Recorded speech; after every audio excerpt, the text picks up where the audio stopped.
direction. As we get more involved in our studies, as we get more educated, we eventually reach a point where we start branching out to other disciplines, or we pursue even further down a straight course.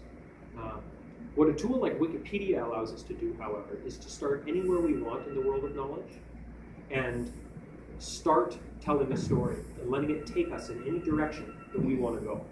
You could start with, you could take the whole story and say, and imagine that it's an answer to the question, what connects the Taiping Rebellion with the discovery of the world's first artificial dot? Well, that's a story, that's a question that has an answer. It probably has more than one. It probably has a dozen. But that's the kind of question which encourages people to do exactly what I'm talking about, to make their own novel connections through the world of ideas and knowledge. It's a question that would be very difficult to answer without a tool like Wikipedia or Knowledge Web. You couldn't necessarily do it with an Encyclopedia Britannica or Bill Bryson's A Short History of Nearly Everything. Now, I always wondered why Wikipedia had this ability and what made it so unique. And not just the wiki functionality, but there's something else inherent in it. And it's this idea of concept and elaboration, which is the cue card concept. And you have your little cue cards there.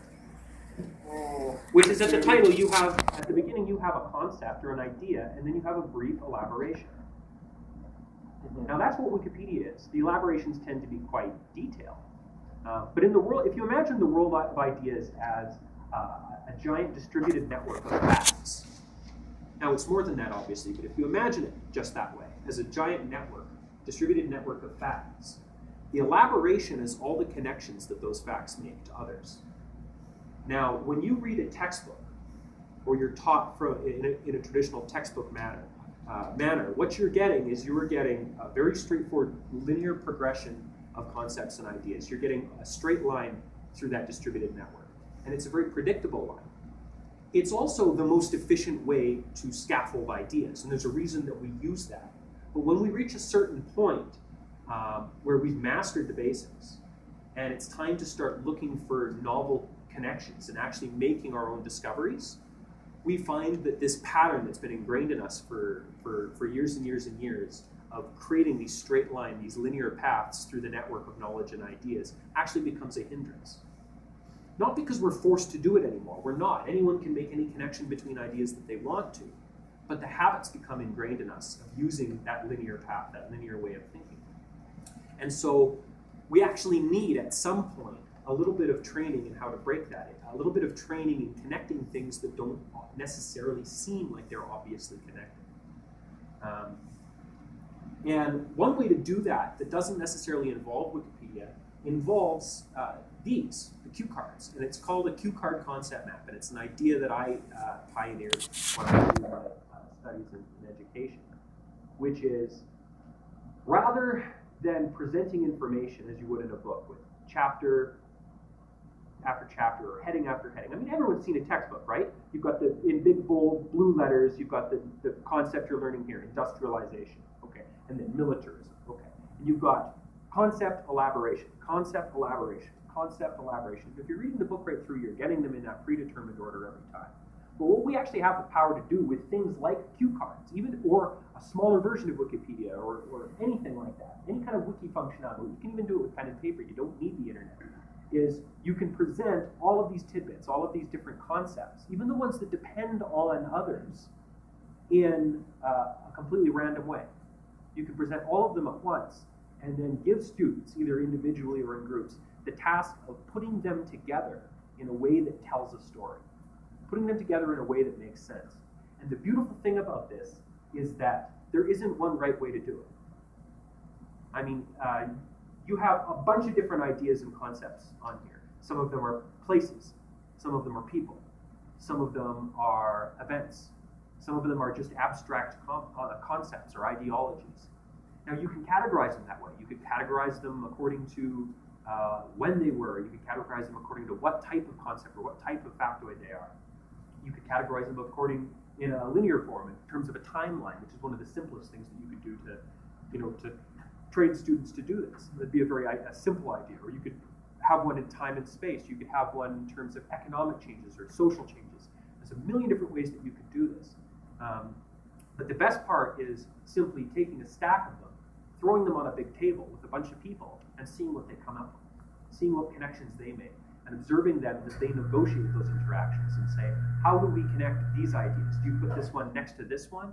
Do we put this one under this one? Do we put this one beside this one? And the fewer rules there are, the more potential there is for actual creative discovery, for actual new connections to be made. And in the few experiments I've done with this in classrooms, I've found that you get absolutely remarkable results. And I've done the same thing with Wikipedia too. In some ways, it's easier to do with Wikipedia because they can more easily find things that interest them. You're not restricted to a specific subject or curriculum. You can actually be transdisciplinary. And so you can start with, for example, simply asking students what connects this particular mathematic equation with the sport of rugby. And then let them on the computers and see what they come up with. And I mean, a lot of them will take the easy route. They'll simply click on links, idea to idea to idea, seeming to try to aim in the general direction until they get there. Or maybe they'll explore and read along the way as they go. That's not so much important. What's important is that they're starting with one idea and an end destination that seems completely unconnected. And then they're forced to navigate through the world of knowledge and ideas to get to that end point. And they don't necessarily know what they're going to encounter along the way. They might reach a dead end when they thought they were getting somewhere. They might discover something completely new. They might discover something that they never knew they'd have an interest in, but now that they realize they do. Anyways, when it comes to interdisciplinary thinking, when it comes to breaking down the walls between disciplines, which is something we need to do if we're going to, because that's the way the world works. Invention and discovery and innovation aren't about taking the next logical step down a linear progression, a linear field. Sometimes they are, but not usually. Usually what it's about is taking a bunch of bits and pieces from all over the place that don't necessarily seem to have any obvious connection and putting them together in a new way. That's how the television was invented. It's how so many things were invented. And it's also how you tell a story, is taking little bits and pieces and putting them together in the way that you choose, in a new way that no one's done it before. And we can't necessarily break down the walls between classrooms, break down the walls between disciplines yet. But we do have the power to break the books off the covers and put all knowledge in one giant, accessible, overlapping, interactive web.